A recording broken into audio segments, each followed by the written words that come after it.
The meeting. She had spent the last few days at the school year camp with friends, but that had passed. Now, after a dreary hot day, she waited for the bus home. Then he appeared, the immensely fat school teacher who had taken to writing. He saw her lounging on the brick wall, alone. "I've been toying with an idea," he said. "I think it is your fault." "And?" she replied, an almond eye glinting with mild interest. He brought up camp gossip. She spoke the truth disinterestedly, then challenged him to get to the point. He grinned. "I'm only making conversation, I've been thinking. You know how I promised that if you didn't like one of my characters, I'd kill them. But if you liked them, I'd give them a puppy. Well, it started me thinking. In one of my stories, I kill my sister. I thought that harsh, so I decided to award her a puppy. But then I realized what would have to happen. The puppy will be left alone without her mistress. The puppy will have to journey, perhaps exacting revenge or justice. It's a hard world for the very young on their own." The bus arrived. He began to walk away. "I wanted to thank you for the idea, but it seems a bit harsh. Couldn't you have given me a kinder thought?" "Not my fault," she called, satisfied with the repartee.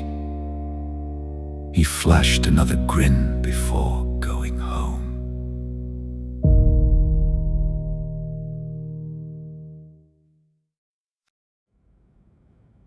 At home. Puppies aren't taken immediately from their mother. The mother feeds them and instructs them in behavior. Mytzi didn't remember her mother, but she would always follow those lessons. Mytzi's earliest memories were of the mistress and master. Both were young mistress-like dolls, and setting scenes for play master liked rough play. Master would lie on his belly, fingers waving invitingly, then grasped Mytzi's head above the snout. Her black ears flapped as she struggled, snarling and nipping cutely. Her snout was black with flecks of gray, giving a permanent smile. Her paws were white on black limbs, like clean socks. Mistress, a few years younger, loved placing Mytzi among her dolls. Mytzi's white-tipped black tail wagged, her black coat and white belly rising and falling with each short pant. Together, they brought the dolls to life. A slaying. It happened one day in high winter. Snow covering the world, Master had gone visiting friends. Mom and Dad were relaxing. Mistress had Mytzi to herself in her room that smelled of perfume and acrylic nails.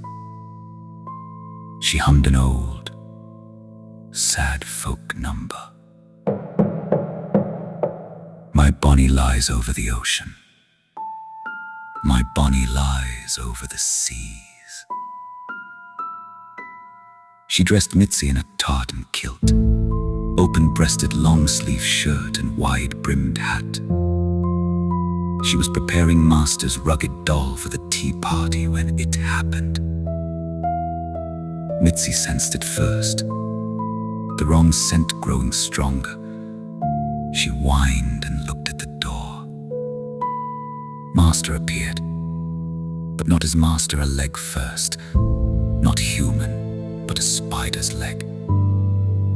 Then more, an enormous abdomen supported a torso and head that still looked like Master. Mytzi launched forward but was constricted by her clothing. A spider leg pinned her momentarily. She wriggled free. When she could see again, Mistress' body swung lifeless from the cupboard. Mom came running at Mytzi's yelps. The slaying was done. Master's new house. Mytzi followed his tracks out the back door, smelling where he had been.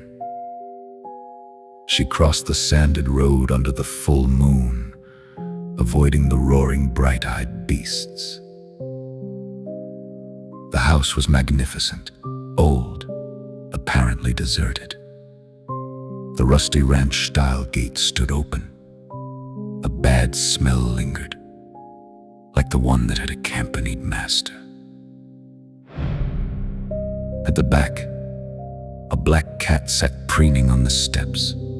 Those dead bones of Master's friends adorned a cellar door. The cat spoke. "I've met your master. Why are you here?" "Master killed my mistress!" So, the cat laughed with yellow sharp teeth. They fought. The cat struck Mytzi across the side. Blood stained the snow. Mytzi scampered away. The cow. Blinded by pain, Mytzi stumbled through bushes into a barn. A large animal cried out in despair. "Why are you crying?" Mytzi asked, remembering her manners. "Why aren't you?" replied the cow. Her name was Adora. Adora had calved recently. Her little one was taken. She offered Mytzi safety and rest. The next morning, Mytzi carried a little of Adora's warm milk in her mouth to the calf's barn. There the calf hung, skinned and gutted. Mytzi released the milk onto the floor beneath him. "She loves you. She is sorry she couldn't give you more." Grief hung heavy as Mytzi left. Following Master. Mytzi returned to Master's new house. More cautious, the dead cat waited. They sparred with words. Mytzi learned only Master could truly leave. The cat guarded the house. Then Master appeared, looking like an old man, yet smelling of Mistress and his friends. He warned people of the curse. They ignored him. In the evening, as he passed the gate, he became the enormous spider again.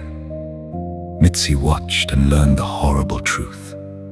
Master regretted the killings, but he was hungry. Mytzi too was hungry. She learned to fight near a restaurant where sad piano music played, my bonny refrains, and neighborhood strays gathered. 2 moons past winter turned to green. Mytzi visited Adora again. Adora asked, "Do you want to kill the loser or end the curse? You might not be able to do both." "I want to end the curse. What must I do?" The keepers repeat everything. Look to the house and see what they might do. But don't. That should end the curse. An intercession. Mytzi watched Master found a real estate agent and arranged to sell the house, hoping it would lift the curse. The agent lived. For now.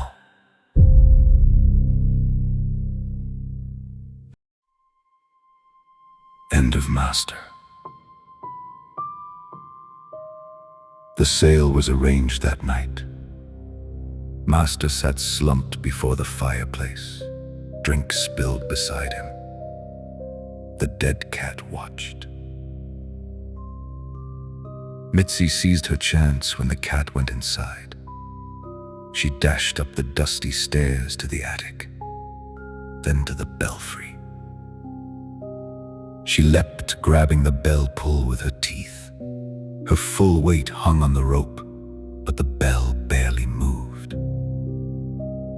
The cat entered, claws extended. It struck Mytzi's exposed belly, but its claws caught on bone. The force of the strike, combined with Mytzi's weight, rang the bell loud and clear, once, twice, 3 times.